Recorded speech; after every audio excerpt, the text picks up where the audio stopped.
रात्रि के अंधेरे में एक छोटा सा गांव अपने अतीत के भयानक रहस्यों को छुपाए हुए था। इस गांव का नाम था कालापुर, जो घने जंगलों के बीच स्थित था। गांव के लोग हमेशा एक अजीब सी खौफनाक कहानियां सुनाते थे, पर किसी ने भी सच का सामना नहीं किया था।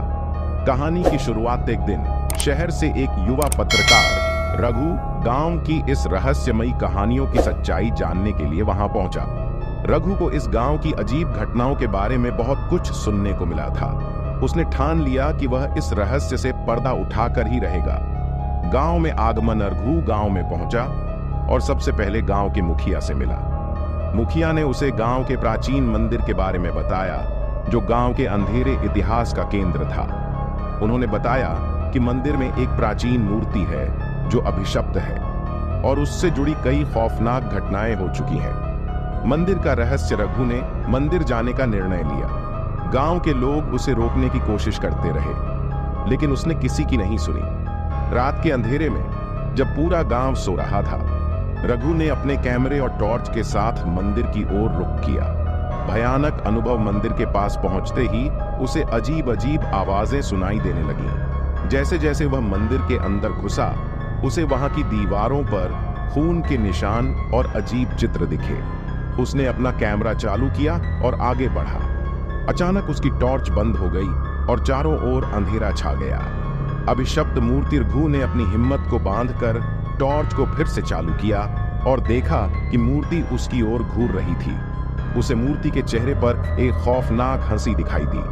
तभी उसने महसूस किया कि उसके पीछे कोई खड़ा है। उसने मुड़कर देखा तो एक साया उसकी ओर बढ़ रहा था। बचाव और रहस्योद्घाटन रघु ने जल्दी से मंदिर से बाहर भागने की कोशिश की, लेकिन दरवाजे बंद हो गए थे। उसने अपनी सारी ताकत लगाकर दरवाजे को तोड़ा और बाहर भागा। गांव के लोग उसके चिल्लाने की आवाज सुनकर बाहर आए और उसे बचाया। सच्चाई का खुलासा अगले दिन मुखिया ने रघु को बताया कि वह साया एक पुरानी आत्मा थी, जो गांव के लोगों के द्वारा किए गए पापों का प्रतिशोध लेने आई थी। उन्होंने रघु से माफी मांगी और कहा कि अब तक जो भी लोग मंदिर गए थे वे कभी लौट नहीं पाए थे। रघु ने इस घटना को अपने अखबार में प्रकाशित किया और कालापुर के गांव के रहस्य को सबके सामने लाया। अंतरघु ने उस गांव को छोड़ दिया, लेकिन वह कभी भी उस रात की खौफनाक यादों को नहीं भुला सका। गांव के लोग अब मंदिर के पास नहीं जाते और उस रहस्यमयी मूर्ति को छोड़ देते हैं, जो अब भी वहां खड़ी है, मानो इंतजार कर रही हो अपने अगले शिकार का। यह कहानी बताती है कि कुछ रहस्यों को छेड़ना खतरनाक हो सकता है। कालापुर गांव अब भी अपनी खौफनाक कहानियों के लिए मशहूर है और कोई भी वहां जाने की हिम्मत नहीं करता।